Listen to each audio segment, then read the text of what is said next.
Assalamualaikum warahmatullahi wabarakatuh. Puji syukur kita panjatkan kehadirat Allah yang telah mempertemukan kita kembali dalam suasana penuh kebahagiaan dan persaudaraan. Temu kangen ini menjadi ajang mempererat silaturahmi, mengenang masa pengabdian, dan meneguhkan kembali semangat kebersamaan para pendidik ekonomi seBlitar Raya. Pelita di tengah lautan waktu. Refleksi religius dan filosofis dalam temu kangen mantan guru seBlitar Raya, Rumah Ibu Hajah Sri Hastuti Kasim, Selopuro. Sabtu 1 November 2025. Assalamualaikum warahmatullahi wabarakatuh.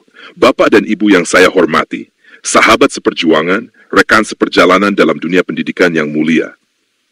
Hari ini kita berkumpul bukan hanya untuk mengenang masa lalu, tetapi untuk merayakan keberlanjutan kasih, ilmu, dan pengabdian. Waktu boleh berjalan, usia boleh bertambah, rambut boleh memutih, tetapi cahaya ilmu dan cinta di hati seorang guru tidak pernah padam. Hari ini, di Rumah Ibu Hajah Sri Hastuti Kasim Selopuro, kita tidak sekadar hadir dalam acara temu kangen. Kita hadir dalam majelis yang diberkahi. Majelis yang mengingatkan bahwa pertemuan bukan hanya urusan dunia, tapi juga bagian dari ibadah. Bagian dari syukur atas nikmat persaudaraan. Bapak Ibu yang saya muliakan, hari ini bukan sekadar hari Sabtu, bukan sekadar tanggal 1 November. Hari ini adalah hari perjumpaan, hari di mana waktu berhenti sejenak untuk memberi ruang bagi kenangan yang dulu tumbuh di ruang-ruang kelas, di papan tulis, di langkah-langkah yang berdebu di halaman sekolah. Hari ini, mantan-mantan guru sekolah menengah atas seBlitar Raya kembali bersua. Temu kangen ya, tapi lebih dari itu, ini adalah temu makna. Karena setiap pertemuan sesungguhnya adalah pengingat bahwa kita masih hidup, masih diberi waktu, dan masih diizinkan Allah untuk saling menatap dengan mata yang pernah menatap masa depan murid-murid kita. 4 bulan yang lalu, pertemuan diadakan di rumah Ibu Masrumin di Kesamben. 4 bulan yang akan datang, insya Allah giliran rumah Ibu Hajah Mastuti di Wulingi menjadi tuan rumah. Dan hari ini, giliran rumah Ibu Hajah Sri Hastuti Kasim di Selopuro, yang menjadi pelabuhan singgah kebersamaan kita. Begitulah, silaturahmi ini seperti roda. Ia berputar perlahan, namun terus bergerak. Kadang di dataran, kadang di tanjakan, tapi tidak pernah berhenti. Dan di setiap putaran, ada haru, ada syukur, ada rindu yang disulam dengan doa. Lihatlah barisan wajah di ruangan ini. Sebagian telah sepuh, sebagian mulai memutih, sebagian masih tampak muda karena semangatnya. Ada Bapak Karmani, sesepuh kita, berusia 80 tahun, tapi masih kuat, masih hadir, masih tersenyum. Masya Allah. Semoga Allah panjang umur beliau dalam keberkahan dan kesehatan. Ada Bapak Sularsono dari Sekolah Menengah Atas Negeri 1 Kademangan. Ada Pak Budi dari BTN Gedok, guru ekonomi senior dari Sekolah Menengah Atas Negeri Garum. Ini kali pertama beliau hadir dan tentu menjadi warna baru bagi kita semua. Ada juga beberapa yang belum dapat hadir. Bapak Prastyo Wibowo sedang ada acara lain yang tidak dapat ditinggalkan. Bapak Suwondo dari Bacem Sutojayan hari ini juga berhalangan karena kesibukan ganda. Bapak Haji Bowo, mantan guru ekonomi Sekolah Menengah Atas Negeri 1 Sutojayan, dikabarkan sedang sakit. Mari kita doakan bersama. Semoga Allah segera mengangkat penyakit beliau, memberi kesembuhan total, dan mempertemukan beliau dengan kita di pertemuan berikutnya. Demikian pula Bapak Eko Budi dan Bapak Sukari, semoga pada kesempatan berikut bisa hadir bergabung. Dan seperti biasa, barisan ibu-ibu luar biasa, penuh semangat, penuh kebersamaan. Ibu Masrumin, Ibu Mastuti, Ibu Katmini, Ibu Samona yang sebentar lagi purna, tapi sudah mulai aktif bergabung, luar biasa. Ada pula Ibu Hajah Agustin dari Sekolah Menengah Atas Negeri 1 Srengat, Ibu Tatik, Ibu Sunarsih, Ibu Hajah Suci, dan banyak lagi yang tidak bisa disebutkan satu persatu. Dari Blitar Kota pun sebenarnya ada rekan-rekan yang belum sempat hadir.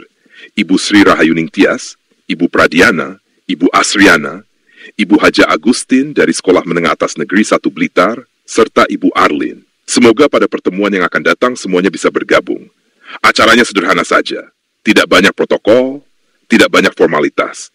Dibuka dengan sambutan hangat dari Ibu Mastuti, Ketua Paguyuban kita, dilanjutkan oleh tuan rumah Ibu Hajah Sri Hastuti Kasim, yang membuka pintu rumah dan hatinya selebar-lebarnya. Dan kemudian ditutup dengan doa serta sepenggal nasihat abadi dari Nabi Muhammad SAW kepada sahabatnya Abu Dzar Al-Ghifari. Sabda beliau, "Wahai Abu Dzar, perbaharuilah perahumu, karena lautan itu sangat dalam. Ambillah bekal dengan sempurna, karena perjalanan ini amat jauh. Kurangilah beban karena tanjakan itu tinggi, dan ikhlaskanlah amal karena zat yang menilai amal itu maha melihat. Hadis dalam 4 dari Arba'in. Mari kita berhenti sejenak. Tarik napas. Renungkan kalimat-kalimat agung itu. Pertama, perbaharuilah perahumu karena lautan itu sangat dalam. Dalam bahasa agama, perahu adalah jiwa dan amal kita. Lautan adalah dunia dan akhirat, dalam, luas, dan penuh misteri. Jika perahu kita rapuh karena dosa, ria, dan cinta dunia, maka ia akan tenggelam sebelum mencapai pantai keselamatan. Filosofisnya, manusia adalah pelaut kesadaran. Setiap orang sedang mengarungi samudera eksistensi, dan perahunya adalah karakter dan akhlak. Setiap retakan pada lambung perahu adalah retakan dalam moralitas. Ilmu adalah tambalannya, dan refleksi diri adalah dayungnya. Tanpa keduanya, manusia bukan berlayar melainkan hanyut, terombang-ambing oleh arus keinginan. Secara ilmiah, ini ajakan untuk memperbarui diri. Dalam psikologi modern dikenal konsep self-renewal, kemampuan seseorang untuk menyesuaikan diri, memperbaiki pola pikir, dan menyembuhkan luka batin agar tetap stabil menghadapi perubahan hidup. Perahu yang diperbaharui adalah jiwa yang terus belajar, tidak membeku, tidak menyerah pada usia. Kedua, ambillah bekal dengan sempurna, karena perjalanan ini amat jauh. Bekal yang dimaksud bukan sekadar makanan, bukan harta, bukan status. Bekal sejati adalah iman, amal saleh, dan keikhlasan hati. Tanpa bekal itu, perjalanan spiritual ini akan melelahkan dan menyesatkan. Dalam pandangan filsafat, perjalanan yang jauh ini adalah perjalanan eksistensi manusia. Dari sekadar ada menuju sadar bahwa kita diadakan. Bekal adalah nilai-nilai kebenaran yang kita pegang agar tidak tersesat di padang pasir ambisi dan kesenangan semu. Ilmu pengetahuan juga mengajarkan hal serupa. Setiap sistem, baik biologis maupun sosial, hanya bisa bertahan bila memiliki energi cadangan. Tubuh butuh makanan, pikiran butuh makna, jiwa pun butuh nutrisi rohani, zikir, doa, rasa syukur, dan kasih. Tanpanya, manusia cepat aus, cepat lelah, dan cepat kehilangan arah. Ketiga, kurangilah beban karena tanjakan itu tinggi. Beban apa yang dimaksud? Beban adalah kelekatan, pada harta, pada gengsi, pada dendam, pada rasa ingin dipuji. Kita sering tersandung bukan karena jalan yang menanjak, tapi karena terlalu banyak membawa hal yang seharusnya sudah ditinggalkan. Secara religius, ini ajakan untuk hidup sederhana, zuhud, dan ringan hati. Zuhud bukan berarti menolak dunia, tapi menempatkannya di tangan, bukan di hati. Filosofisnya, ini adalah seni melepaskan. Plato menyebut kebijaksanaan sejati sebagai pembebasan jiwa dari belenggu tubuh. Semakin sedikit yang kita genggam, semakin lapang ruang batin untuk tumbuh. Secara ilmiah, konsep ini berhubungan dengan mental hygiene dan stress management. Ketika otak dan hati terlalu penuh dengan kekhawatiran, ia kehilangan kemampuan berpikir jernih. Mengurangi beban berarti membersihkan ruang kesadaran dari hal-hal yang tidak perlu. Keempat, ikhlaskan amal, karena zat yang menilai amal itu maha melihat. Inilah puncak dari perjalanan batin. Ikhlas adalah titik tenang setelah segala usaha. Ikhlas adalah keadaan di mana seseorang tidak lagi butuh pengakuan selain dari Allah. Filosofisnya, ikhlas adalah kebebasan tertinggi. Ia melepaskan manusia dari belenggu ego dan penilaian sosial. Manusia yang ikhlas tidak mudah goyah, karena pusat gravitasinya bukan di luar, melainkan di dalam dirinya sendiri, di hadapan Tuhannya. Secara ilmiah, orang yang berbuat dengan keikhlasan cenderung memiliki keseimbangan hormon yang lebih baik, tingkat stres yang lebih rendah, dan empati yang lebih tinggi. Ilmu modern membuktikan amal yang dilakukan dengan cinta dan keikhlasan menghasilkan efek positif bagi kesehatan mental dan fisik. Maka, Bapak dan Ibu yang mulia, pertemuan hari ini bukan sekadar temu kangen. Ini adalah pengingat sunyi bahwa perjalanan hidup kita belum selesai, bahwa lautan masih luas, tanjakan masih tinggi, dan bekal kita masih harus terus disempurnakan.